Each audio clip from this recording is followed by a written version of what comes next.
Welcome, everyone. So today's topic is advancing gene cell product development through iPSC and genome editing technologies. So at the end of this webinar, I hope that I will be able to present applied stem cells capability as a leading cell gene therapy, CRO, and CDMO to support your allogeneic gene cell product development.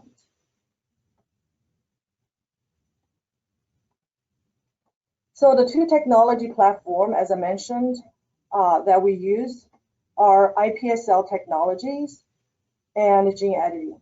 So these are two very high profile technologies. So the iPSC technology was discovered in 2007, and the capability of making stem cells from somatic cell really revolutionized the cell biology. And then gene editing, CRISPR, especially CRISPR technology, was initially published 2013. And this is also a revolutionized technology. As you can see, both technologies were recognized by getting a Nobel Prize. Besides gene editing, the CRISPR-Cas9 technology, applied stem cell also has its own proprietary TARGATT gene insertion technology, which I will explain in a bit more details in a couple of minutes. So we use these two technology platforms in providing services and products in four main categories. In cell line model generation, so like disease in a model, in a dish model, and animal model generation, bioproduction, and more recently to support gene cell therapy product development. And we hold our quality standards very high, so very committed to excellence in quality. So our labs and facilities are ISO 13485 certified for many years. And last year, we have received a GMP drug manufacturing license for manufacturing a clinical product. And our animal facilities is AAA LAC accredited, and we have CRISPR license both from MIT Broad Institute as well as from UC Berkeley. And we have iPSC license from IPS Academia Japan. So we have these license and provide quality services to many major biotech and pharmaceutical companies, as well as academic researchers. We also hold our data security very seriously at our company.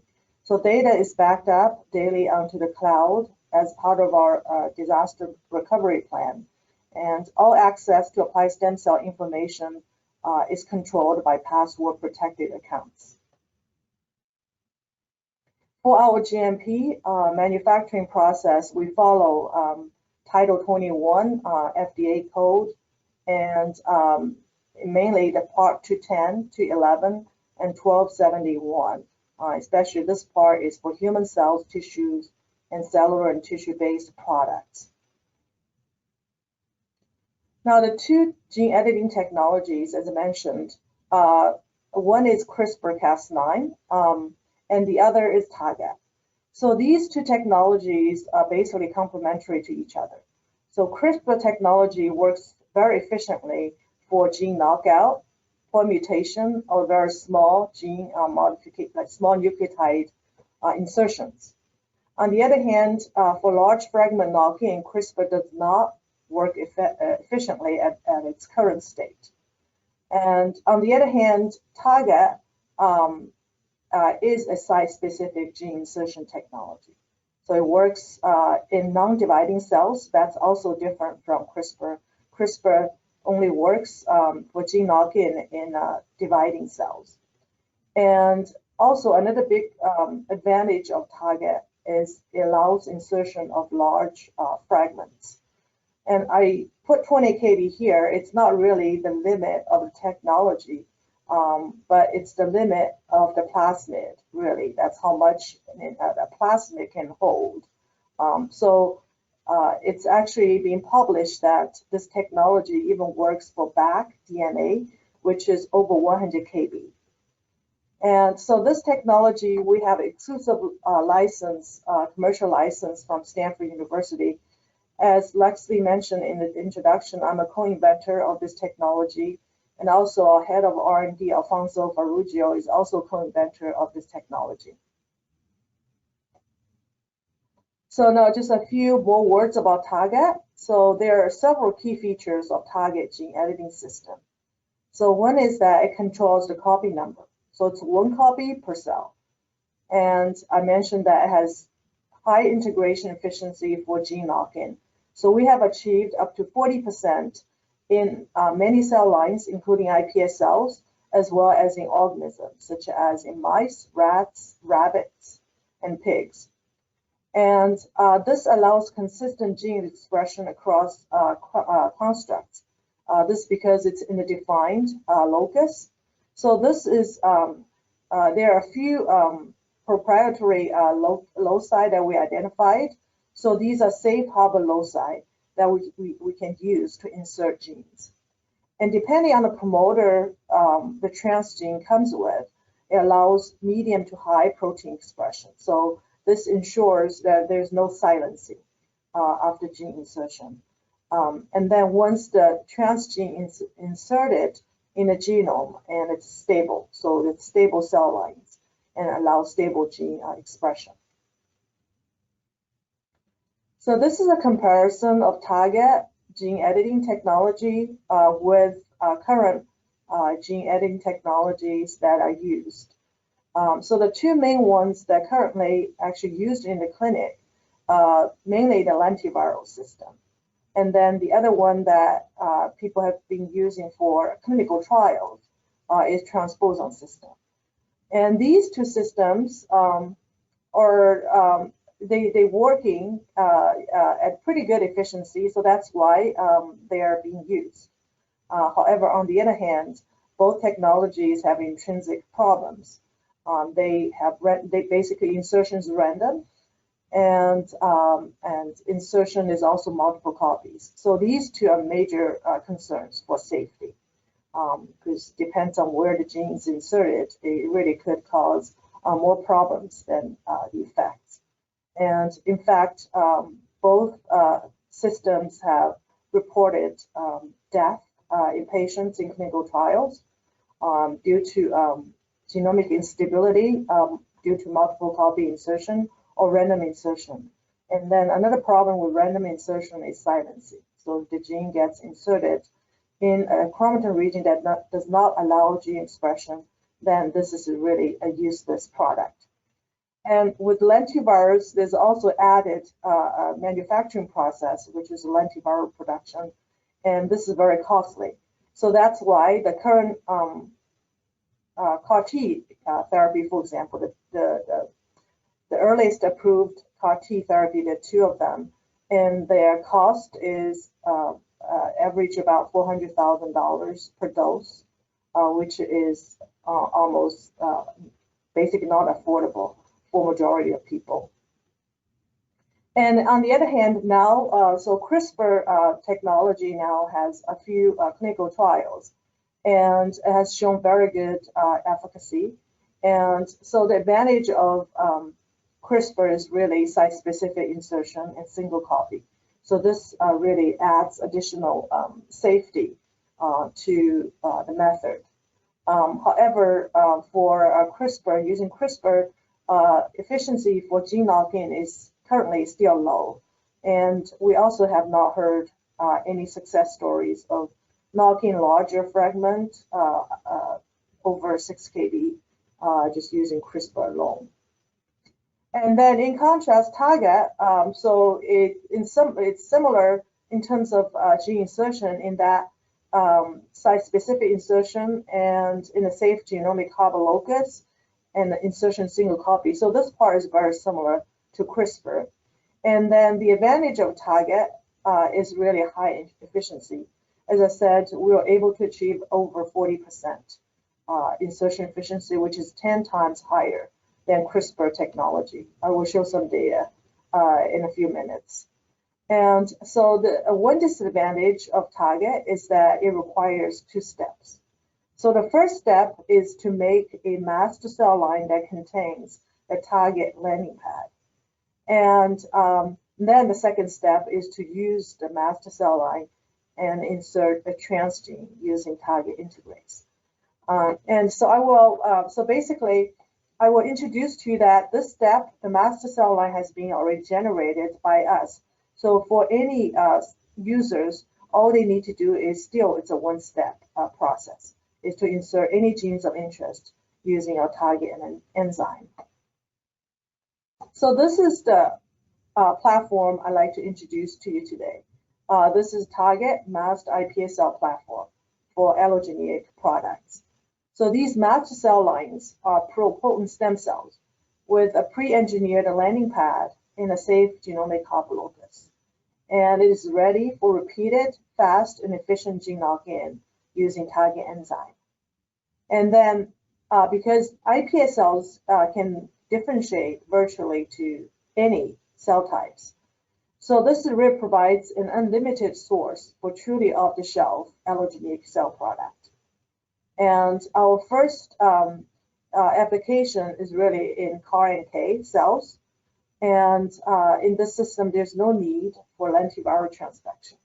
And then, of course, for neurodegenerative diseases, iPS cells can be differentiated into neurostem cells or specific neurons for that purpose. And there are many other cell types, such as hepatocytes or beta cells or cardiomyocytes, depending on the disease indication that you're studying. So now this is how it works using the target master cell line in CAR-NK therapy application. So basically, we start with a masked iPS cell line that contains a target site in a proprietary safe harbor genomic locus.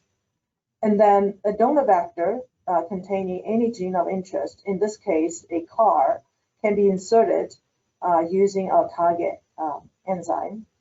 And so then this is the product, iPS cell lines with specific CAR.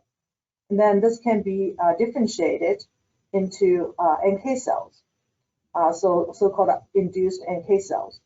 And this is a CAR-NK product which can be used for immuno-oncology application. So our system really provided solutions to current unmet needs using CAR-T and CAR-NK therapy. So the current CAR-T therapy, the approved CAR-T therapy, are all autologous therapies, meaning one product for one patient. And that's why it's so expensive. As I mentioned, average cost is $400,000 per dose. So over 95% of people cannot afford that. And our solution is really make it allogeneic products from iPS cells. So this is also, I think, the trend in the space is to make it into allogeneic product. And our goal is to reduce the cost by 100-fold. So that is, if we can lower the cost to $4,000 per dose, and then that can be really widely used by all patients. And another unmet needs is random insertion. I already mentioned the current manufacturing process uses lentivirus or transposon, and this could be unsafe. All solutions using TARGATT, site-specific gene insertion, to ensure that the gene insertion is in a safe harbor locus and at a very high efficiency. And then another unmet needs is payload, site limit, and low efficiency using CRISPR. This is very important, especially now. Nowadays, people are using bi-specific CARs and also put some other additional genes. So the size of the fragment is very easily will pass 6 kb. So the CRISPR will not work very well with this large size fragment. And then Target would allow large fragment insertion with high efficiency. And then also the current CAR-T NK manufacturing process using lentivirus.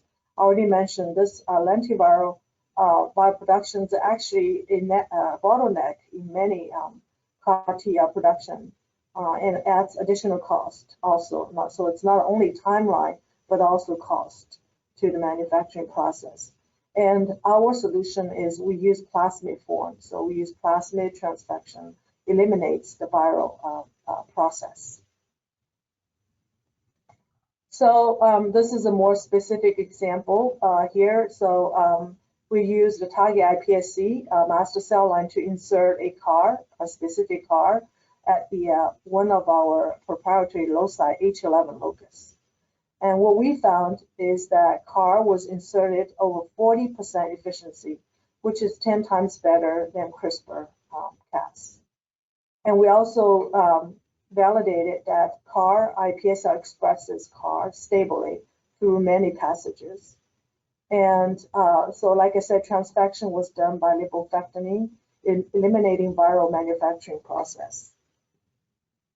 So here's additional data to support what I just said. So this is CAR-positive iPS cells and expresses CAR. And this is the parental cell line that does not contain a CAR, so does not express CAR. We also wanted to see if iPS cell, after iPS cell differentiation into NK cells, if the CAR can be still expressed through the process. And this is what we observed. So we differentiate iPS cells to the end cells is CD56 plus NK cells. And these are multiple stages during differentiation process. So embryo body, CD34 plus stage, and CD5 stage. And we use qRT-PCR to measure CAR expression. So this is a control, iPS cell control that has no CAR. This is iPS cell contain CAR, one line and a second line. And this is differentiation, four differentiation stages. As you can see that CAR is stably expressed, actually expressed very well in the NK cells. And we also looked at fluoropotency marker. So the expectation is once the cells are differentiated to NK cells, the fluoropotency marker, iPS cell marker will go down. This is also indeed what we saw. So OCTA4 is a fluoropotency marker.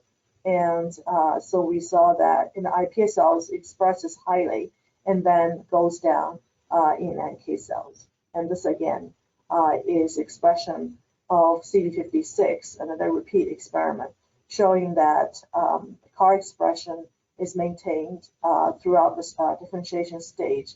In fact, in NK cells, CAR expressed even higher. This partly due to maybe some other elements that were put in with the CAR. And this is a functional study. So using NK cells mediated cytotoxicity assay.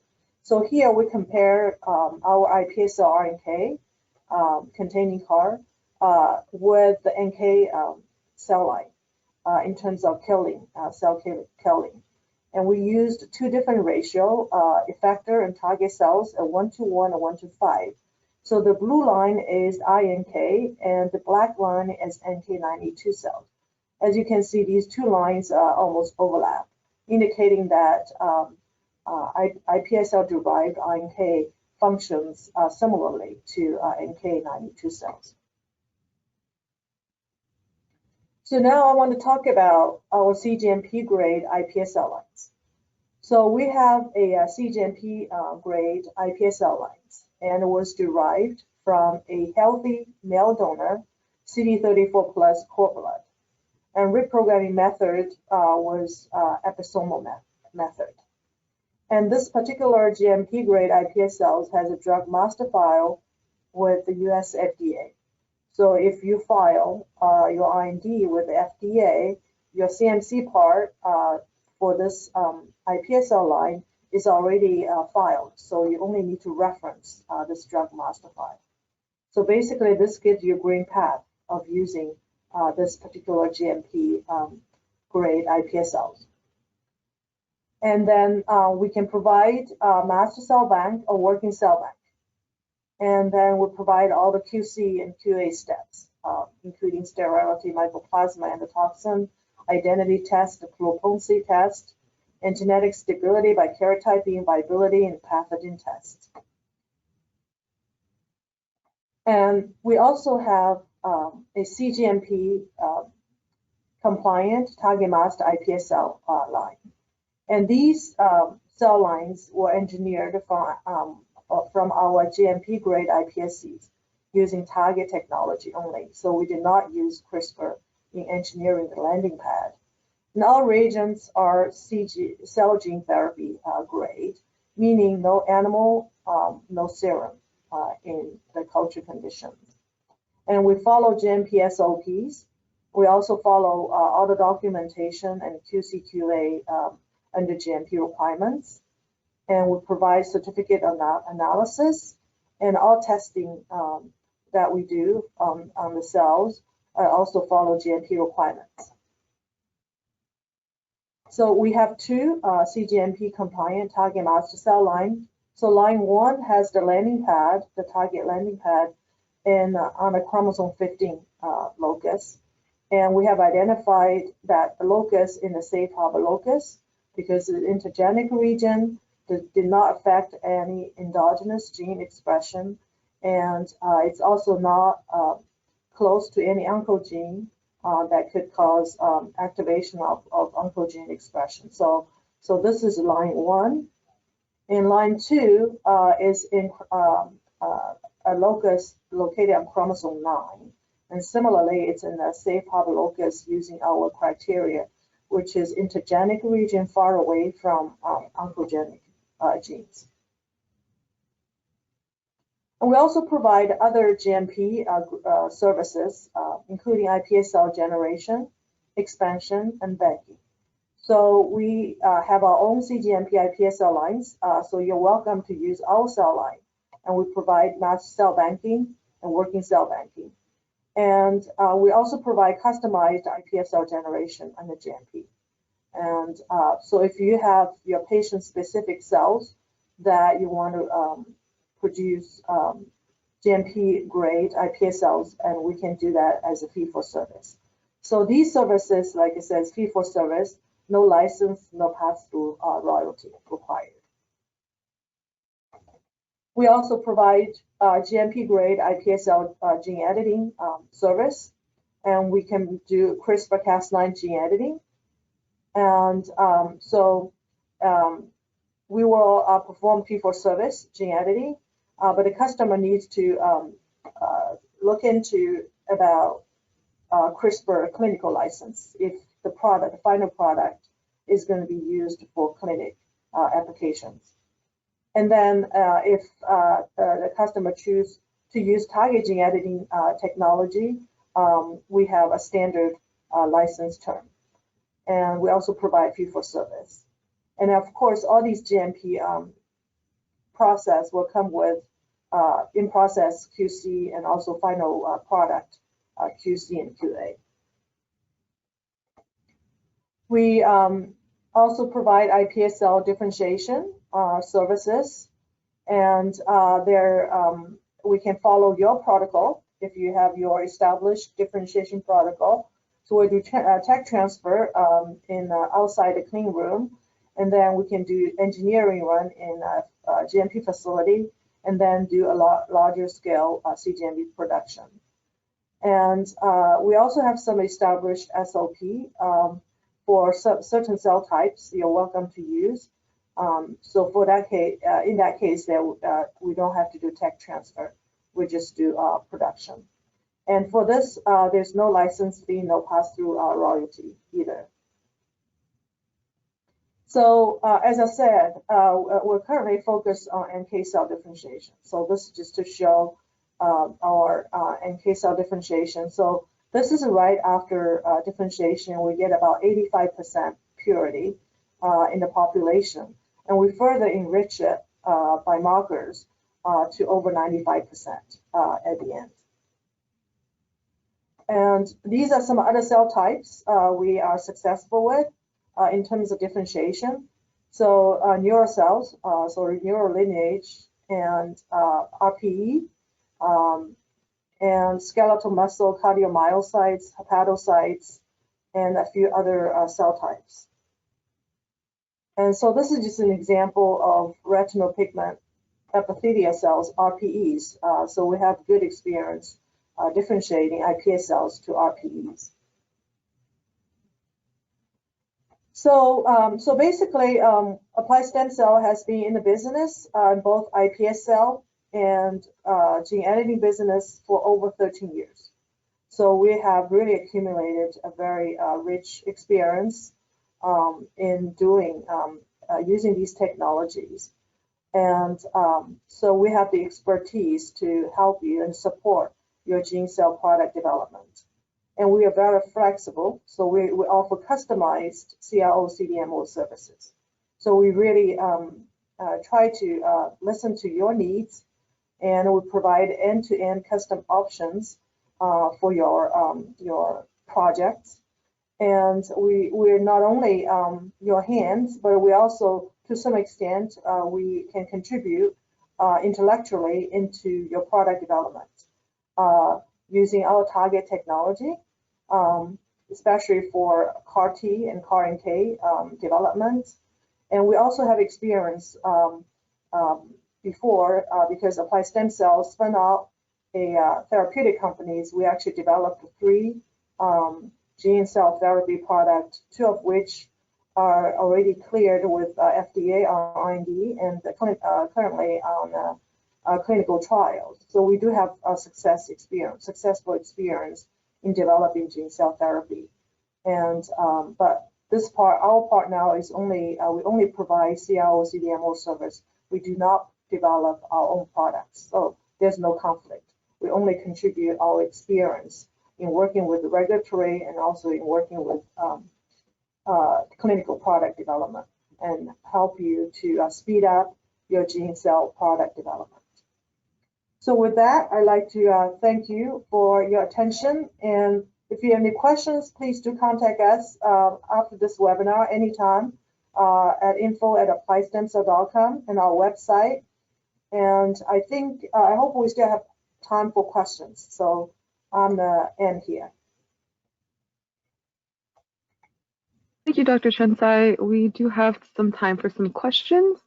The first question here is, what is the expected efficiency in target iPSC with a 10 kb to a 15 kb insert?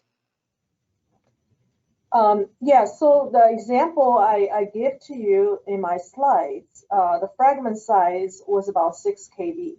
So that one, we were able to achieve about 43% insertion efficiency. So I anticipate for 10 kb, so usually there is a trend that is the larger the fragment is, the efficiency tend to be a little bit lower, but I don't think it will be much lower. So for 10 kb, I think we can achieve pretty close to 40%. And then if it's a fragment is smaller, then I really think there's no problem. We should be achieving over 40%. Great. Next question is, does any part of the plasmids remain in the genome after integrase recombination? So no, in most cases, no, because we do more of cassette exchange, and the efficiency, especially depending on the locus, like the locus I just presented, H11 locus is so high, over 40%. We don't really have to do any drug selection or fluorescence marker to enrich the positive cells. So in that case, there's none plasmid DNA left except for the transgene. However, if we have to do a different locus that may have lower efficiency, and in order to enrich positive cells, we may put some selective marker. In that case, we will design a removable cassette so that in the subsequent step, we can remove the selectable markers.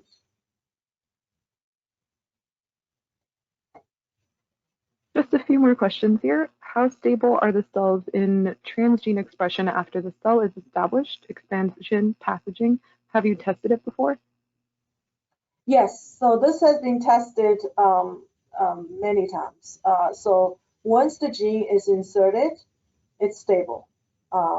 So it does not come out, because there's no natural enzyme in the cells that will excise the fragment, and it will be passaged to the progeny cells, so-called.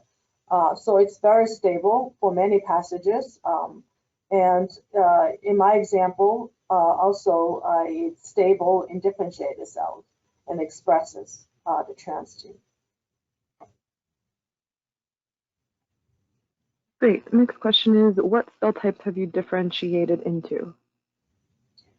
Well, for the particular cell line that had master target landing pad, so the main focus right now is NK cells. So that's what we have differentiated the cells to, especially after modifying it with CAR insertion. So we have been differentiating cells, iPS cells, to NK cells. But I don't see problems of differentiating into other kinds of cells, as long as, because it's propotent, right? So that's the concept of propotency. It should be able to differentiate it into all kinds of cells. So it just needs to be tested. All right, and our final question here is, how are differentiation stages induced and controlled when making NK cells? So basically, we have an established protocol, and so the differentiation process includes growth factors and at different stages. So in the NK cell example, there were 4 stages, right? So iPS cells to embryo body, and then to CD34, which is mainly hematopoietic progenitor cells, and then CD5, and then to CD56. So just during different stages, different growth factors are added to stimulate the differentiation towards those types of cells.